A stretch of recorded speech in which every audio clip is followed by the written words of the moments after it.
हाँ जी, तो यहाँ देखिए इन दोनों बच्चों की शैतानी। वैसे तो आज ना सो कर के जगने में थोड़ा लेट हो गया, क्योंकि रात बहुत लेट हो गया था सोने में ही। तो यहाँ पे इसकी शैतानी तो खैर चलती ही रहती है, पर आज तो छुट्टी का दिन था, कनक का भी छुट्टी है और कनक का भी। कान्हा आंगनबाड़ी जाने के डर से ना ये सोया रह गया, मतलब 7 बजे जगह था। उसके बाद मैंने कहा कि चलो आंगनबाड़ी चलते हैं, उसके बाद फिर से सो गया। मतलब होता है ना कि नहीं मुझे नहीं जाना है, तो चलो कोई बात नहीं, बच्चा है नखड़ा तो दिखाएगा ही। तो छोड़ दिया मैंने, 8:30 बजे जगह है ये। और यहाँ पे इसे ना कपड़े चेंज करने, मतलब इसको जब भी मूड होता है ना, थोड़ा सा भी ब्रश किया था ना तो थोड़ा सा पानी से गीला हो गया था, इसी वजह से कि नहीं मुझे कपड़े चेंज करके दो। तो ठीक है भाई चेंज कर लो। और सुबह जगते ही ना कान्हा को बहुत तेज भूख लगी रहती है, और वो हॉर्लिक्स पीता है या तो फिर चाय टोस्ट खाता है। ऐसे तो ज़्यादा दिन वो हॉर्लिक्स ही पीता है। तो जैसे ही वो ब्रश करके आया या फिर नहीं भी किया ना, 2 मिनट फिर लेट नहीं होना चाहिए उसे, बस हॉर्लिक्स चाहिए। और डायरेक्ट फ्रिज का दूध निकाल करके तो दे नहीं सकते, तो सबसे पहले उसकी मलाई हटाते हैं और फिर गर्म करके उसे देते हैं। और यहाँ पर मैंने हस्बैंड को बोला था कि आप मेरे लिए ना नारियल पानी लेकर के आइए, क्योंकि मुझे पीना था, पेट में बहुत जलन सी हो रही थी। क्योंकि कल आप लोगों ने देखा कि मैं दक्षिणेश्वर गई तो वहाँ पूड़ी वगैरह और छोले भटूरे वगैरह खाए थे, तो थोड़ी सी पेट में जलन हो जाती है। और यहाँ हस्बैंड मेरे अंदाज में दे रहे हैं, देखो इसी कप में मैं चाय ज़्यादा पीती हूँ ना, और इसी कप में ये नारियल पानी दे रहे हैं। और कान्हा को पूछा पियोगे, तो बोलते हैं नहीं, तो मुझे कहीं नशा ना हो जाए इस कप में पीने से। और यहाँ पे देखो ये आम खाया है, और आम देखो किस तरीके से खाया है। मेरे पापा बोलते हैं नक्का डुबा के खेल के, मतलब इतना मन से खाया ना कि नाक को सब में लगा लिया। तो नक्का डुबा डुबा के दोनों भाई बहन आम खाया है। वैसे आप लोगों ने सीजन का पहला आम खाया है नहीं, बताना जरूर। और इस बच्चे की कहानी में क्या ही बताऊं, चलो जाने दो, आम खाने में ये बहुत माहिर है। और फिर जो कल कपड़े धुले थे वो सारे कपड़े तो सूख ही चुके, और यहाँ पे मैं सारे कपड़े हटाऊंगी।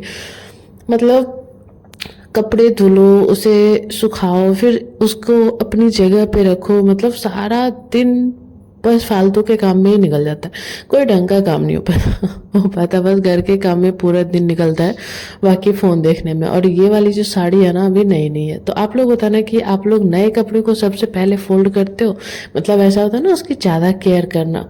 नए नए में ना सबकी ऐसे ही होती है, एकदम आओ भगत सेवा भगत, फिर इंसान हो या कपड़ा हो, नया नया रहता है ना तो सबकी सेवा भगत ज़्यादा होती है।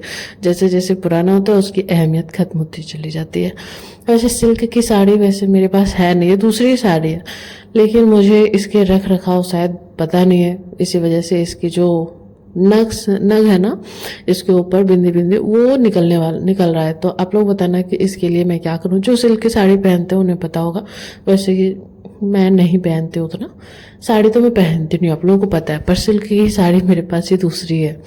तो यहाँ पे सारे कपड़े मैं समेट करके हटा करके रख दूंगी। और आज शनिवार है, और शनिवार का और शुक्रवार का दिन मेरा बेकार सा होता है। शुक्रवार, शनिवार और रविवार तीनों ही दिन मेरा बेकार होता है, क्योंकि जब हस्बैंड घर में रहते हैं ना तो उनके हिसाब से सारा कुछ होता है, और मेरे हिसाब से कुछ नहीं होता। और यहाँ पे देखो सारा काम करके हस्बैंड को दे दिया खाना, और आज खाने में ना बिल्कुल बिहारी स्टाइल बनाया था सारा कुछ। ये लाल मसूर की दाल, लहसुन की छौंके वाली, और करेले की सब्जी, आलू की भुजिया, और करेले की सब्जी नहीं भुजिया, और एक और भुजिया था बैगन का भुजिया और गोल वाला। और यहाँ पे शाम को बना करके पी रही थी मैं चाय, और कनक से मंगवाया था मैंने समोसा, बहुत दिन हो गए थे समोसे खाए हुए। समोसे ना मैं बिहार में ही खाई थी जब मैं मायके में थी, उसके बाद मैं खाई ही नहीं समोसे। तो मेरा भी मन किया कि चलो समोसे खाते हैं, और भूख भी बहुत तेज लगी थी, तो समोसे बिना चाय के तो अधूरे ही है। और यहाँ पे मैं चाय बना रही थी, और चाय और समोसा 5 समोसे में सबने खाया, मतलब हम तीनों ने खाया, हस्बैंड तो थे नहीं। उसके बाद मैं चली गई किचन में एक काम करने, जो मैं 3 दिन से डाल रही हूँ। वैसे तो काम अगर सोच करके रखो ना तो हर रोज कर ही लेना चाहिए, पर मेरा क्या है ना, सोचती कुछ और हूँ, होता कुछ और है, करती कुछ और हूँ। मेरी लाइफ से यही पंगा है, मतलब जो मैं चाहूँगी ना वो होगा ही नहीं, और जो मैं नहीं चाहूँगी वो तो डेफिनेटली होगा। इसीलिए बहुत दिन से सोच रखा था, तो चलो आज ही बताती हूँ कि मैं क्या करने वाली हूँ। बर्फ देख करके तो समझ ही गए होंगे कि कटौती में पानी लिया है और बर्फ डाल रही है, मतलब आइस फेशियल करने वाली है। तो आप लोग बताना कि आप लोगों में कौन कौन है जो वो करता है, या तो फिर डायरेक्ट आप आइस मत लगा, सॉरी, डायरेक्ट चेहरे पे ना आइस नहीं लगानी चाहिए, इसीलिए अगर आप आइस फेशियल करते हो ना तो कपड़े में डाल करके लगाया करो। वैसे मैं वैसे भी करती हूँ, पर ये वाला मुझे ज़्यादा सही लगता है कि पानी में चेहरा डिप करने का। और डायरेक्ट डिप करो ना तो थोड़ा ज़्यादा ही ठंडा लगता है, इसलिए मैंने पहले चेहरे को गीला किया, उसके बाद डिप करना शुरू किया। और मुझे ना इस करते टाइम ना बहुत हंसी आती है, मतलब ऐसा लगता है ना सांस रुक जाएगी, मैं सांस रोक ही नहीं पाती। पर हाँ, धीरे धीरे ना प्रैक्टिस हो जाता है। मैं कुछ दिनों से कर रही हूँ ना तो देखती हूँ कि पहले जैसे मैं सांस रोकती थी ना, अब उससे थोड़े से ज़्यादा करती हूँ। वैसे भी 2 सेकंड से 3 सेकंड से ज़्यादा रोकना नहीं है सांस को। पानी चेहरे को पानी में ज़्यादा देर तक नहीं रखना है, थोड़ी थोड़ी देर के लिए आप कर सकते हो। उसके बाद जब मैंने कर लिया, और ये देखो चेहरा ना गाल वाल पूरा एकदम ठंडा हो गया था, एकदम ठंडा हो गया था। मैं छू रही थी ना तो लग रहा था कि मैं बर्फ ही छू रही हूँ, इतना ठंडा हो गया था। उसके बाद कनक को बुलाया, तुम करोगे? हाँ मम्मा।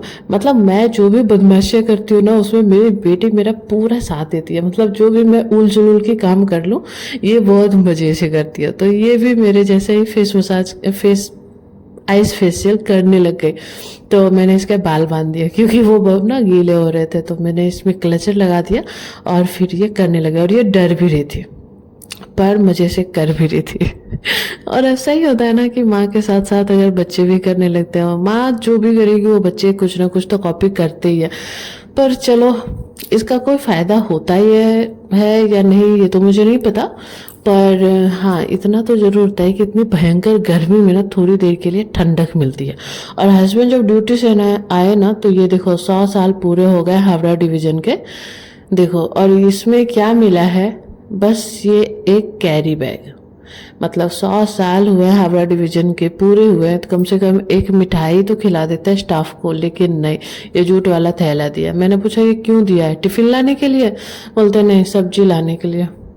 और उसके अंदर एक रुमाल भी है, देखो ये ऐसा रुमाल है जहाँ पे कि आप रोटी रख सकते हो, इसमें आप कहीं यूज नहीं कर सकते वरना अच्छा नहीं लगता यार। ये देखो, ये जो देता है ना ट्रेन पे हाथ वाथ पोंछने के लिए रुमाल, वही रुमाल है। और ये मैं इनसे से बोल रहे थे कि 100 साल पूरे हुए हैं तो कम से कम एक मिठाई का डब्बा तो देते, बोले नहीं, जो मिल गया वही बहुत है। क्योंकि रेल इतना कंगाल हो गया ना कि आजकल ये मतलब स्टाफ की जॉब खाया जा रहा है, ये मिठाई खाने को क्या देगा।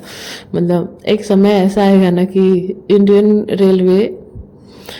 रेलवे के जितने भी स्टाफ होंगे ना उन्हें सच में मिठाई खाने को नहीं मिलेगी, ऐसा स्टाफ की हालत हो रही है। वैसे ज़्यादा कुछ बोलूँगी नहीं वरना विवाद हो जाएगा।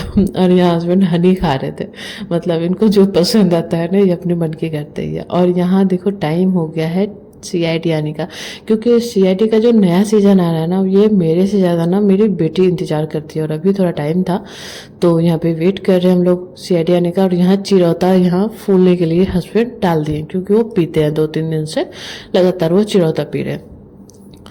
और यहाँ पर ना मैं CID में जब ऐड आता है तो फिर मैं जा कर के किचन साफ करने लग जाती हूँ, क्योंकि काम भी तो ज़रूरी है। और ऐसे ही शनिवार और रविवार का दिन जाता है, CID देखते देखते रात के सारे काम निपटाती हूँ मैं।